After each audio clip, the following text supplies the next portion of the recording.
Hello, good evening. Thank you for joining us. Welcome to Look North. The headlines from us this Monday night.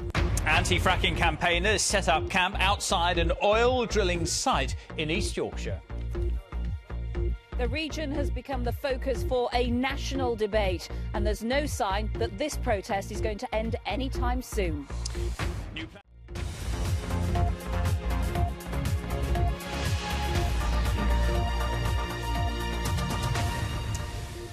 Good evening. Anti-fracking campaigners from around the country have set up camp outside an oil drilling site in East Yorkshire. They arrived last night at Crawberry Hill near Walkington, despite assurances from the company working there that fracking isn't taking place. Well, that's the controversial process of injecting high-pressure water into shale rock to break it up and release gas which can be used as a source of energy for homes and businesses. Despite the promise of cheaper bills, not everyone thinks that fracking is safe. Caroline Bilton is at the site right now. What are the message that the protesters are trying to get across then? Well, Peter, the protesters are protesting over the national issue that is fracking, and they've chosen to pitch their tents here at a site where, at the moment, no fracking is taking place, and the company that owns this site says it has no intention of doing so. But this comes off the back of a strong message from government that fracking is the future in the UK, and it's helping to fan the flames of mistrust, if you like. These protesters are getting their message across early before they say this company changes its mind. Setting up camp, these protesters are planning on being here a while, and they've come from all parts of the country to get their message across about fracking. What we've seen throughout other communities which we've gone through so far is that the other 50% don't even know what this issue is. They just hear the name fracking and they think they're going to get cheaper energy bills, and for them that's enough. But they've chosen to set up camp outside a site owned by a company which categorically states it has no intention to frack here. There will be no fracking at either of these boreholes, regardless of the tests we carry out. They're trying to claim it's not fracking simply because they're not injecting sand to hold the fractures open. That's just using wordplay to try and get around the planning condition which says no fracking at this site. And the company tell us they categorically will not be fracking here. Surely you are scaremongering, you are telling people untruths. The truth is in the Environment Agency permit. They state in the Environment Agency permit the purpose of this test is to find out whether the shale rock is capable of being hydraulically fractured. Rathlin Energy only have permission to drill for conventional oil and gas here. If they did want to frack, they would have to apply for further licences. In a statement they say it's unfortunate, having stated, repeated and reaffirmed our position, that a small number of people are miscommunicating the facts. Shale is important for our country. It's messages like this from government that are driving this campaign. East Yorkshire has become the focus for a national issue. If it was people from the village, I'd agree with it more, because it's us who it's more going to affect. Why stop them?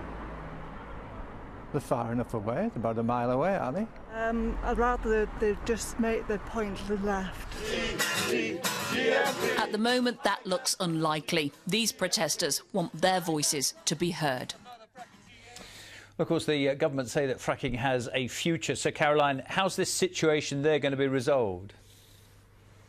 Well, Peter, some of the protesters here have devoted their lives, if you like, to spreading the message about fracking. Ben Devoy here is one such person. Ben, how long are you willing to stand this out for? I'm going to be here and fighting the frackers until fracking is essentially banned within the UK. The government says that this is the future for the UK. Are you fighting a losing battle here? It's not the future. Our children are our future. This is not safe. And how long do you see yourself being here then? When do you think this battle will be won? Until it's outlawed. David Cameron, you're going to have to ban fracking. Do you think that this company say they're not going to frack here? Do you think that they're lying to you then? They are lying. The only difference is they're not using sand on this particular well. It's essentially a mini frack, and the rest is wordplay. Well, you've been here through the thunderstorms today. You're going to see this through to the very end.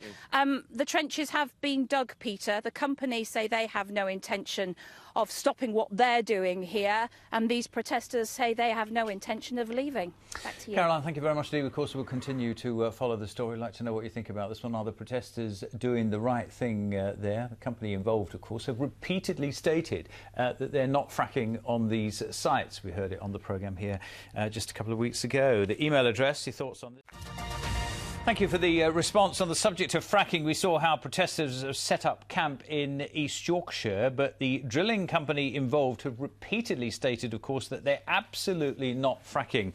Response then, first of all, Lynn says, how about asking this bunch if any of them have jobs and are paying taxes, or are they just living off the backs of the rest of us? Who could do with some cheaper fuel?